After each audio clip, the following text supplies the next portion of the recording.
What's up, y'all? It's your boy, Marcus Bullock. I'm the CEO and founder of Flick Shop, and I can't wait to jump into this episode.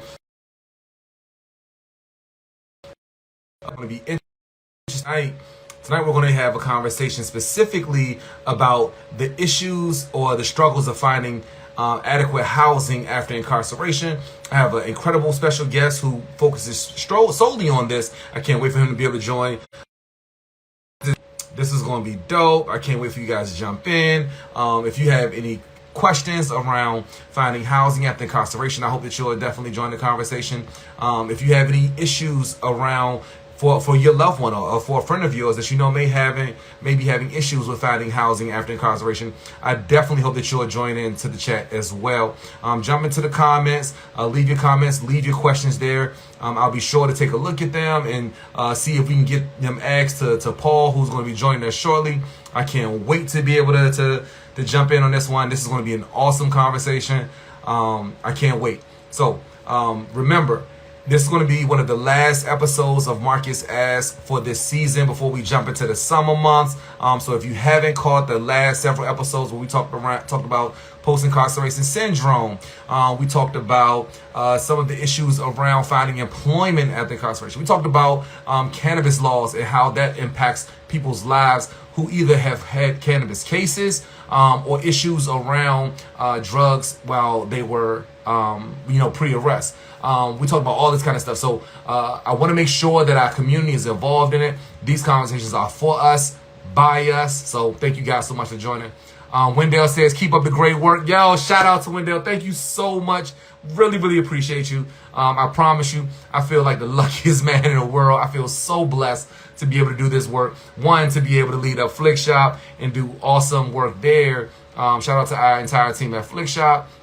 But also to be able to run a Flick Shop School of Business or find companies to be able to support us through the Flick Shop Angels Project, or our incarcerated loved ones who are writing us and saying, hey, I need new mail. And that, look, we try to find you as many pen pals or employment opportunities or housing opportunities well before you come home. So I'm super grateful to be able to do this work.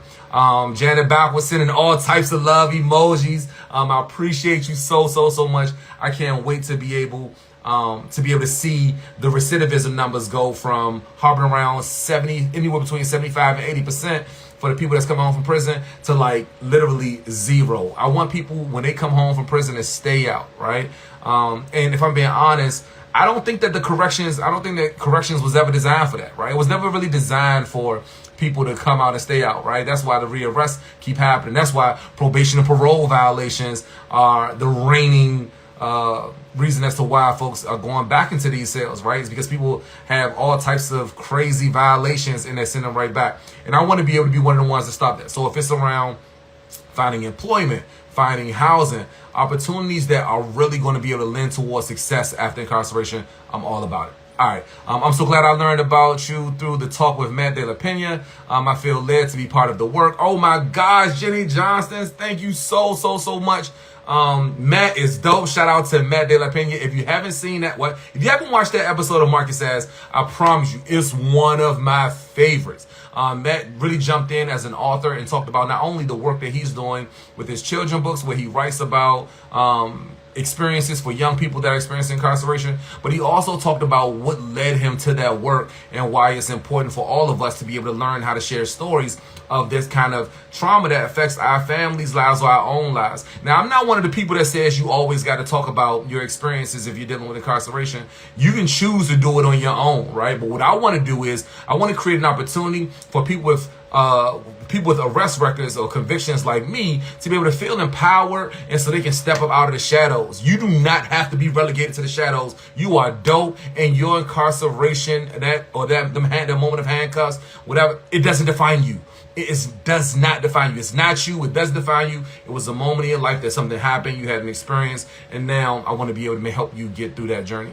Dr. Z, what's up, Dr. Z? Let me tell you something about the people who have been loving and supporting me for years. Dr. Z is one of them. I met her many years ago and I continue to follow her journey as she continues to create incredible inroads no matter where she plants her feet. When I think about criminal justice reform, I think about some of the leaders like Dr. Zaria. So if you're not following Dr. Zaria, she just jumped in the comments. Go to her page and go follow her. She is a dope leader inside this space, and I can't wait to be able to get her on an edition of Market Sacks. I'm super excited about this singular conversation centered around housing. So as soon as Paul jumps on, I can't wait for him to be able to talk about the work that they're doing out in Eugene, Oregon. There's an issue around housing deficits, or not finding adequate housing or equitable housing, or some people say housing insecurities. Like, there are people who have housing challenges, and a lot of the people that are coming out of incarceration are leading inside of that group or that population of folks who have some of these challenges. I'll tell you, I was blessed when I first came home, because I was able to stay at home with my mom, and my mom was like, yo, bro, all you gotta do is just not go back to prison, Slim. That's all you gotta worry about doing. Like, you can come here, you can stay here rent free, don't worry about it. The room is yours. It was a safe neighborhood. It was super dope. I'm so grateful for my mom, for not only loving on me while I was in prison and supporting me in a demonstrable way, but also allowing me the space to be able to come home and just learn how to reacclimate myself back to society again. I mean, I spent 8 years in prison, right? And I went to prison as a 15-year-old kid. All adult maximum security prisons.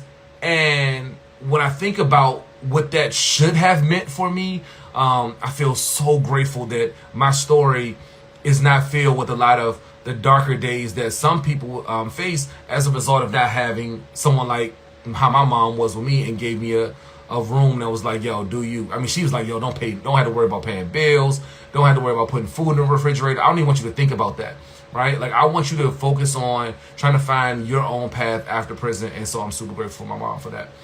So shout out to her. Anyway, while I wait for Paul, and I'll give him a few more minutes before I jump in and just talking about how we think about housing and housing insecurities for folks who are coming out of prison. But before I jump into that, what I do want to do is just want to reiterate, y'all, this is a conversation for us, and so I want you guys to lead it. Like, I'm in the camera, but if you guys have questions around some of the issues you're facing, I hope that you're going to jump inside of the comments. If you have like a hallelujah or amen corner that you want to jump in, I appreciate if you do that as well.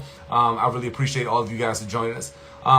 You were blessed considering the situation. Yo, DJ One Love, what's good, bro? Yo, I ain't seen you in a minute. Last time I saw you, you was awesome rocking some party out in Mount Rainier, Maryland. But look, what I was blessed considering the situation, that is an understatement. Understatement. Shout out to my mom. Ma, I'm so grateful for you. I still continue to be grateful for you. If you all don't know, my mom actually works at Flick Shop now. She's the relationship manager over at Flick Shop. So her sole job is to be able to figure out ways to continue to connect other resources back to either our platform, our technology, or other organizations or family members who need that support. And she's the best person to do that at the company. But DJ One Love, let me tell you something. Was I blessed, bruh? I was like super blessed. So grateful for doing that. I mean, she was thoughtful about it too, right? Like, she was like, yo, look, I want to make sure that you have a strong success path, right? She had no idea we would land here and we would build one of the dopest apps in the world. If you haven't gotten to go download Flick Shop, I hope you go download it now. In fact, go download Flick Shop. Register a free account. It's a free app. The account is free. And we give you a free Flick Shop credit as a new user so that you can send a postcard on us. If you don't know how the app works, once you download the app and you register your free account, you can begin sending postcards to your either incarcerated loved one or just anybody who you know's address. Right? Anybody can receive a Flick Shop. Now, we specifically market the tool toward family members of incarcerated people because we know if you ever been in prison or you know somebody's been in prison, they'll tell you that mail call is the most important moment of the day. So we were really excited about building something that delivered actual physical mail. The way the Flick Shop app works, our user able to add a photo, type a quick message like this one, and then press send. We put that message and photo on a real tangible postcard. We ship to any person in any sale anywhere in the country. I'm so grateful for the technology that we're building, but I'm pumped about the impact that it's having inside of the community. So, yo, this is the moment where I probably have to transition into jumping in and talking about my own personal journey into housing. And if we got to reschedule Paul because we couldn't get Paul on there, we'll make sure that we have him on there the next time, on our next edition of Marcus X. We'll reschedule it and we'll post that in our stories. But this is what I'll say. There are a few things to consider when you have a loved one that's coming home and that are facing housing insecurity issues. Here's the first thing. It doesn't start when they come home. Reentry starts at arrest. The moment that your loved one goes into a prison cell, a jail cell, a juvenile detention facility, an ICE detention facility, the moment that they get their hands and place the handcuffs is the moment that the reentry journey begins. And that is where I want all of us to remember. Before I do number two, Paul just jumped in. I can't wait to jump in and have a conversation with him. Let's see. I can't wait to see what Paul talks about. I was just about to get into it, y'all. Y'all already know I'm ready to go. But super excited that Paul is able to join us. I can't wait for him to see him in the morning. Okay. Oh, there he is. How's Hey, it going, Paul? Marcus. Good. We had some technical difficulties, but I think problem solved. We made it. We're grateful that you got a chance to get here. I was about to start going into my long tirade, specifically around housing for folks who suffer from spending time in prison. But being as though I have someone who focuses a lot of their time specifically on this, I'm glad to have you in here. So I won't waste any of our viewers, any more of our viewers' time. They've been waiting anxiously for you to be able to jump on. So I'm super excited for you to have you. Why don't you introduce yourself? Great. Well, thank you. My name is Paul Solomon. I'm the executive director at Sponsors Reentry Program based in Eugene, Oregon, where I've worked for the last 23 years. I'm also a person who has lived experience in the criminal justice system. I spent 8.5 years in state and federal prison in the 80s and early 90s. And that was really the experience galvanized and shaped my desire to work to really improve outcomes and the experience that people have as they re-enter the community. Thank you so much for the work. I really appreciate it. I think that a lot of these big issues that we're all trying to tackle, right? This is the big, massive elephant. We know that it's going to take each one of us taking bites of it at a time in order to be able to solve this era, try to solve problems, this era of mass incarceration. So I'm super pumped about what you guys are doing out there in Oregon and what Sponsors Inc. is working on. So shout out to you all. Why don't you tell us a little bit more about your team? Yeah. About my team? Yeah. So we have a staff of about 50 employees. We operate 20 buildings on 7 sites with about 240 units of transitional, long-term, and permanent supportive housing for people re-entering the community post-incarceration. I'd say over half of our staff are people with lived experience in the criminal justice system, criminal legal system, trying to use language that I feel is a little more appropriate in how we talk about the system and the people who come through it. For years we've had these terms like offenders, convicts, and really trying to be more thoughtful about the language we use to describe the population of people that we work with. I don't want to be identified as the worst thing that I've ever done, but that's what we do with people coming out of the system. But back to the programs that we provide and the team, we've built a range of services designed to help people in our housing programs successfully navigate the system from the day they walk out of prison through supervision, and hopefully for people on to the next steps in their lives, as they move away from correctional supervision, being on parole and probation, and to be able to achieve their goals, hopes, dreams. But one of the things that we know is the day people walk out, they've got significant barriers in front of them. That criminal history by itself is a huge barrier to people being able to access housing, employment, social services, benefits. So it can be a pretty daunting experience if you're walking out of prison homeless and indigent with the expectation that you're supposed to be a tax-paying, law-abiding citizen to do all of those things when you're operating from a place of, in many cases, hopelessness. And so a big part of what we do is trying to provide those supports that allow people to be successful when they Nah, I come love back to that. the Thank you so community. much for the work that you guys are doing out there. Shout out to the team over there, Sponsors Inc. If no one told you today that you all are appreciated, thank you so much. I want to get into some more of the work that you're doing, but I also want to acknowledge the folks that are in the comments that are, they're in your amen corner down there. They're talking about humanizing language and why that's Mhm. important. Someone else there that we are definitely more Yeah. than our worst mistakes. I want to say how important is it that folks understand the value of using the correct language, but also why was that important for you, especially as someone who's been in the system? Yeah. Yeah, great question.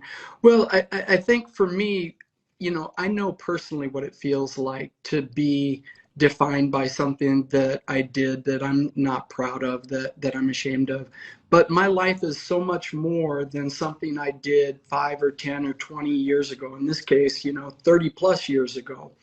And the idea of continuing to punish people beyond the term of their incarceration really defies logic, and it's just punishment on top of punishment. And our organization is one that believes in second chances, not only second chances, but third and fourth and fifth chances, because sometimes it takes a while before people get it right. And, to be perfectly honest, I know what it's like to walk out the door and be starting out with nothing and how hard that is. And so we're all about giving people a hand up. We're not giving people handouts, but really giving them the opportunity with the right supports to be successful. And so I think language is one of the things that we do to kind of humanize the folks that we work with. These are real people.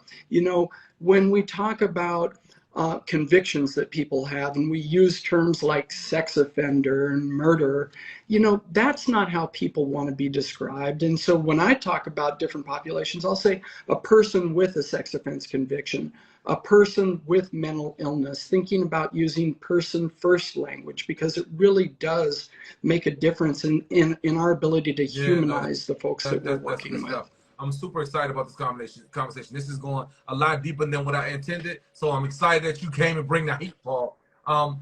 Yeah, For those who don't know nice. what transitional housing is or what it looks like, can you explain to us what is transitional housing? Yeah. Yeah. So for us, transitional housing is a place where people come, and our target population are individuals releasing from prison or jail who are homeless and indigent. So these are folks that are starting out really with not a whole lot more than what they have in a plastic bag that they were released with, which isn't very much. And so transitional housing is providing housing for those folks that are really starting out with minimal resources and providing it at little to no cost. So the people in our programs, most of their stay is subsidized by contracts that we have with local government to pay for those services. And it allows them to stay for a period of, on average, 3 to 4 months. Sometimes people are in transitional housing 5, 6, or even more But in most cases, it's a relatively short period of time. And part of our philosophy or our thinking is we want to serve more people for a shorter period of time rather than fewer people for a longer period of time. And what we've been able to do is build up our stock of long-term housing so that at the 60, 90, 120-day mark, when people have found employment or some source of stable income, maybe they're going to school, maybe they're on Social Security, that they're able to move into more permanent housing pretty rapidly. So people in our transitional housing don't stay for really long periods of time, but it is that spot where people can touch down, get grounded, get the supports that they need to get back on their feet. Because if you've been locked up for 5, 10, 15, 20 years, the world has changed. And being able to be in a spot where we've got staffing 24/7, we've got people who've been there and know what people are going through, can help them navigate using a cell phone, applying for jobs online. All of these things that may be a little foreign for folks is critically important in their success. This is incredible. I mean, you guys seemingly have the model that others can really replicate all around the country. I mean, is that right? Like, is this something that can only happen in places like Oregon, or is this something that we should be starting to see happening all around the country? Yeah, it's a great question, Marcus. And, this isn't rocket science. I mean, for years, I believed that, housing is one of the more compelling needs that people have coming out of prison. If you don't have a safe place to lay your head, I mean, what do we expect? Like, if we're releasing people homeless, and, when we look at our recidivism rates nationally, 2 out of 3 people are back in custody within a few years. If we were making widgets and 2 out of 3 widgets failed in this country, we wouldn't be in business very long. But that's our correction system, right? I mean, so the idea that some really basic supports can make a big difference in people's long-term success is a no-brainer to me. And so now we've been able to develop a model, and other folks have been doing housing and other things in reentry for many years. The problem is there just isn't enough of it. And there aren't a lot of programs that are as developed or sophisticated as sponsors. And part of that is we've been around for 50 years. This is our 50th year anniversary. We've got, a large staff. We've got a lot of different programs. We provide mentoring. We provide employment services, mental health services. And it's not easy to do all of that under one roof. But the housing component, which I think is really one of the most critical pieces, isn't that difficult.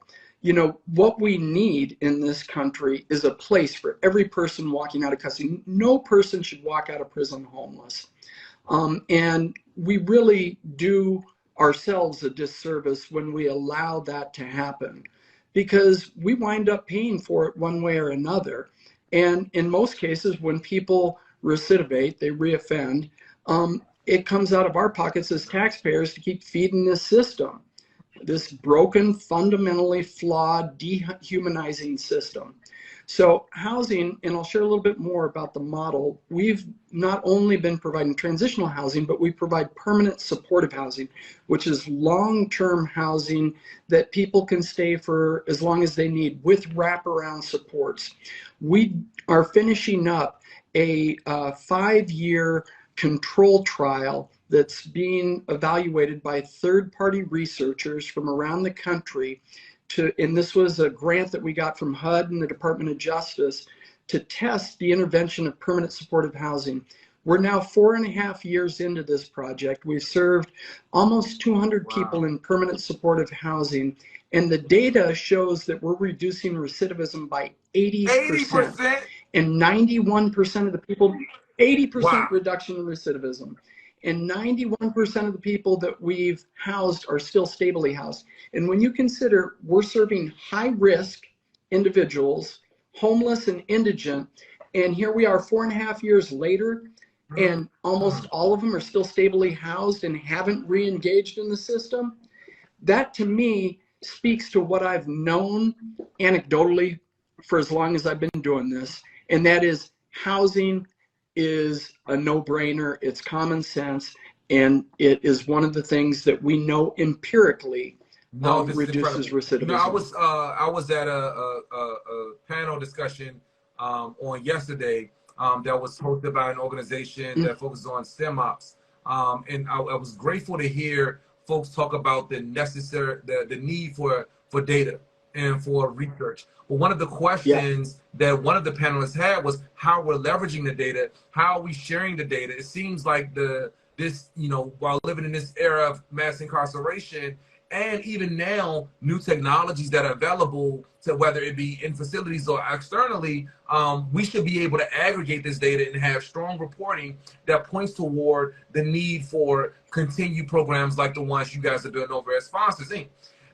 How are you guys going to leverage this research and this data to be able to help inform other either government agencies, corrections departments, other communities, or other maybe corporate philanthropy, the people who have the dollars that are making investments in outside these communities? Yeah, great question. So 2 weeks ago, I was on a national panel that was hosted by the National Reentry Resource Center and the Council for State Governments about developing and financing housing, talking about how we finance these projects. And we were able to hold this model up and present the data. And so that's one of the ways that we are really trying to appeal to more national audiences, and at the same time working with elected officials, policymakers, and philanthropic institutions to invest more in these types of services. We are in the early stages of developing another, what's going to be about a 50-unit apartment community for the same population to replicate this project that I just got done talking to you about, the Way Home, so that we can increase the housing stock, so that we can continue to use this model to impact more folks, because we know that we've got the data. Now we need to be able to use it, as you were asking me, in ways that allow us to replicate and build on the successes that we've had thus far. I'm glad that you guys are being thoughtful about this. I mean, it sounds like you guys have a really, really strong philosophy around second chances. And I heard you say that sometimes it needs to be a third, fourth, or maybe even a fifth or sixth or seventh or eighth chance. But tell me, can you talk to us about one of the success stories that have come out of Sponsors Inc. that points toward the value of this kind of programming? Yeah. In fact, it's interesting. I was at an event last week where Governor Brown, who was our governor that just transitioned out of office, had a party for her celebrating and honoring all of the work she did to pardon people in the system and to honor those that she had pardoned. I happened to get a pardon from the governor, along with one of our board members and a former staff member. And I'll share the story of one of our board members. And she was a woman who had spent significant amount of time in prison. When she got out, she went into our women's program, reunited with her child that she had been estranged from, was able to build a relationship, reconnect, got out, started her own business, in part because she had a difficult time getting a job. So she started her own house cleaning business that's been wildly successful, and is now a person who is giving back to the community. She serves on our board of directors and recently received a pardon from the governor for crimes that had been committed, Shout out to our many new years budding ago. entrepreneurs that are coming home and crushing it. And it's interesting because I hear that story often where folks are jumping into the entrepreneurial journey or the career pathway because they don't have another choice, right? Like whether or not they're being boxed out because of the job applications that may prevent them from getting to the first interview, or the folks who get to the first and second interviews, but then the background check comes back, they pass that background check over to the hiring manager, and then that then precludes them for gaining access to that opportunity. I'm grateful that you all are being thoughtful about supporting these budding entrepreneurs.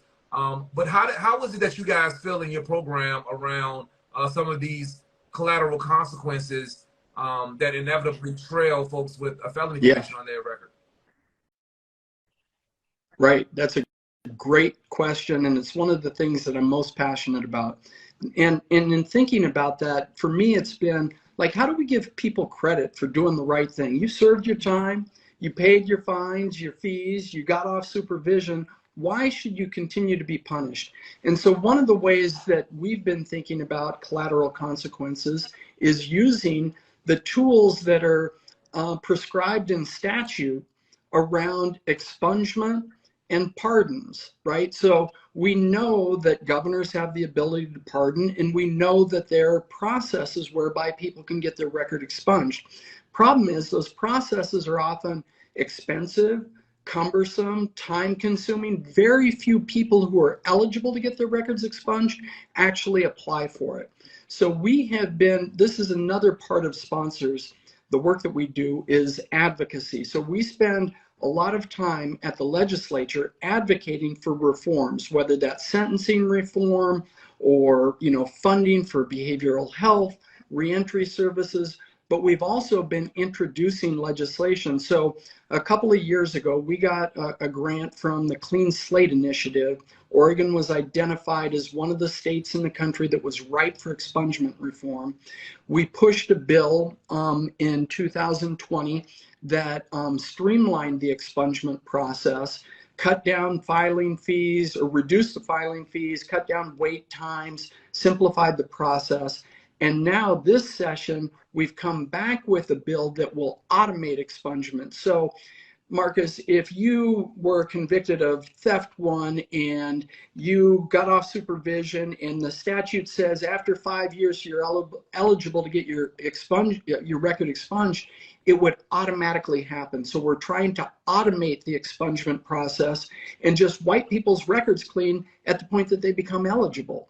And in doing so would free up thousands, tens of thousands of people just in this state alone who carry the burden of a conviction history from, some cases decades ago.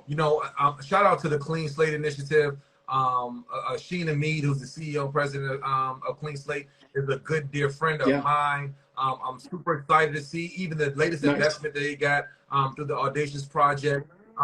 Huge, like 75 million to be able to go toward trying to figure out ways to be able to solve the exact problem that you just delineated. I mean, I even saw a massive win happen out in Michigan. Like that was, I think that was huge. It was like people automatically just get their record expunged, and that is incredible. I mean, you're talking about, I think they had, 400,000 people that would be impacted by this. So shout out to Queen Slate and what they were doing over there in their work. Let me dial it back just a little bit for our family members who are watching, and they have questions in their area. They don't have a sponsors in their community. How should they be thoughtful about helping to support their incarcerated loved ones, specifically around potential housing insecurity when they're released from prison? Great question. I think one of the things that we can do as community members is continue to advocate with not only the nonprofits in our community to take this work on if it isn't already happening, but with elected officials, because this work needs to be funded. And I think one of the things that we're learning is that prisons by themselves don't do anything to reform people. We spend a lot of money locking people up, just in law enforcement on the front end, then to incarcerate them, and then on the back end to supervise them. But none of those things by themselves really improve people's lives.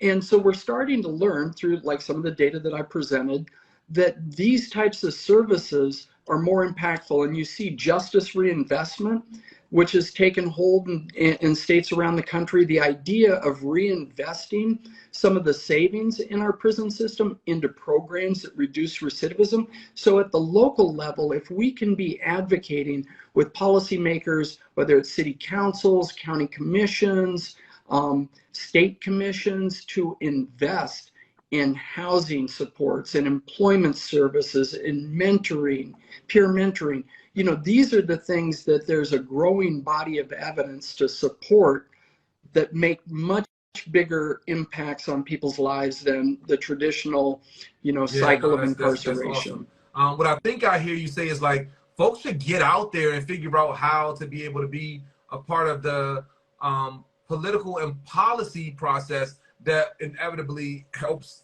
or harms the community of folks. Yeah, that's right. And I would even say beyond that, I think there are things that people can do if there aren't programs. And I think one of the challenges that I see, I get 50 to 75 letters a week from people in prison, all of them writing to me saying, I don't have any place to go when I get out. Can I come to sponsors? And one out of three is a person from another state or another county. And the reason they're writing is because they're releasing to some place where there's nothing. Which is common. And so I think there's, you know, Which and I think this speaks very common. Right. What's that? Right. And it speaks to a couple things. One, in rural communities, there's a lack of services. You know, if you're releasing to a larger metropolitan area, you're more likely to find something. And I think we need to build up the infrastructure, the reentry infrastructure in our country, so that no community is without some type of supports for people coming out of prison. And we now have models. And so a lot of what we do is provide technical support to folks in other communities that are trying to build or launch new programs. And we're happy to put ourselves out there to assist folks that are doing that work. We have limited capacity, but it is a space where we recognize there's just an overwhelming need, and we need to be all chipping in to figure out how we make this happen. Man, you about to in put every a community. battery in my back. I'm about to start figuring out how to go out here and go get some real estate so that we can help, help out some of our returned citizens, have a space for them to be able to have equitable housing when they come home. Listen, I'm super grateful, Paul, for you jumping in and sharing a little bit about the work that you guys doing over there as sponsors. I love, conversations that are more complex and try to go tackle some of the bigger issues. Now, you said this is an easier one, but I would venture to say that it's probably one of the most challenging things for people who are formerly incarcerated to face after returning back to their community.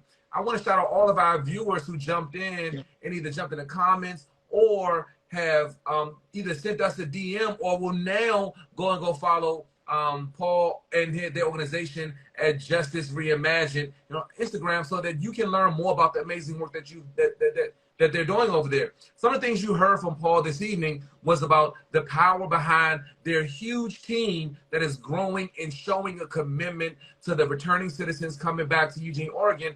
And now, inevitably, I started to receive letters from other people wanting to come all the way probably to Oregon just because they don't have access there. What it shows is the value of just showing up. Right? When you show up, not only are you having the opportunity to be able to provide these amazing programs and projects that are now even being researched and studied so that others can learn and replicate those kinds of programs around the country, but it also allows you to be able to scale those opportunities and add on other services like some of the not only the short-term and transitional housing opportunities that sponsors has, but now they've grown to have mental health support or trying to figure out ways to be able to support formerly incarcerated people in other very interesting ways. One of the other things you heard him talk about was the power that you have.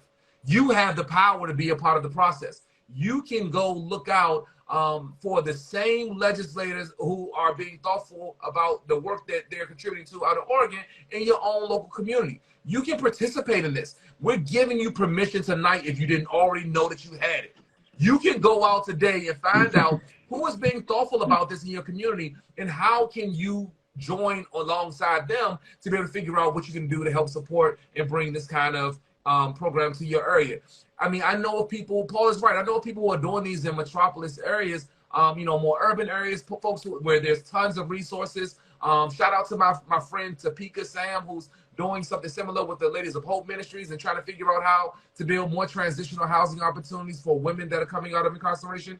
But what's happening in your own community? Let's find out. And if you know about someone that's dope that's doing it, I hope you go on DM Flickshop so that we can learn about it and figure out how to be able to support them the same way that we want to learn how to support Sponsors Inc.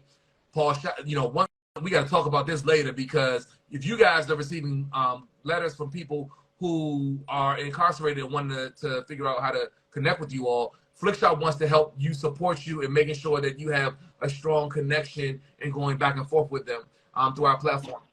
But one of the last things I'll say that you guys have heard from Paul is that This is not just a problem that's impacting these small areas, little pockets of areas. This is impacting the country. He talked a little bit about how investing in these kinds of services, these kinds of programs will allow us to save bread on the back end, right? We all paying for it with our tax dollars. If you're going to work every day, they taking money out your check, you helping to pay for it, right? And I read a stat that said for every $1 invested is $5 saved from the state and from the Fed. We can help band together to not only solve an issue that's impacting our families and our communities, but how it impacts the entire country. I'm super excited to be able to have these kinds of conversations on Marcus Asks, because I want to ask these kinds of questions. But before we log off, Paul, I want to give you the last word. I always try to figure out ways to be able to make sure that we connected directly to the families who we service. What do you say to any of the family members who are watching this, who have a loved one that's incarcerated? What's on top of your mind? What's important? What should they know? What should they be doing? Yeah. Well, one of the things that I'll say is maintaining those family connections are critically important.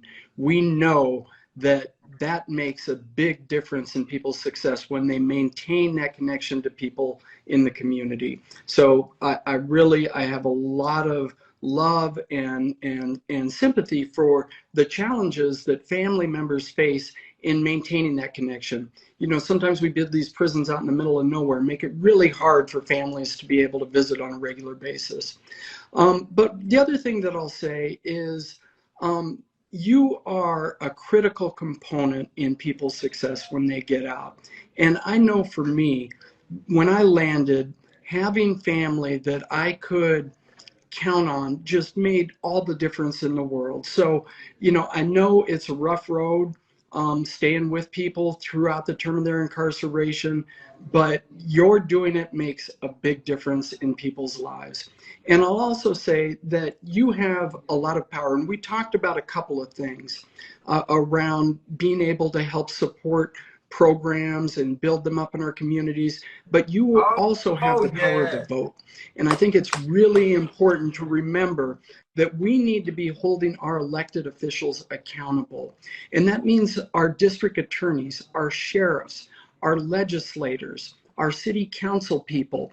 And if they're not doing the right thing, vote them out of office. You know, find the candidates that are running on progressive platforms that believe in second chances, that aren't about locking people up, that see the goodness in people. Those are the folks that we need to be electing to high office. We are the keys to unlocking second chances. Thank you so much, Paul, man. I really appreciate you for joining us here on this edition of Marcus Asks. This is the last edition of Marcus Asks for this season before we go into the summer. I'm grateful for you, man. I wish you guys all of the luck and blessings in the world out there in Eugene, Oregon. Keep crushing it. All right. Beautiful. Peace, Marcus. Absolutely. Thank you for inviting me.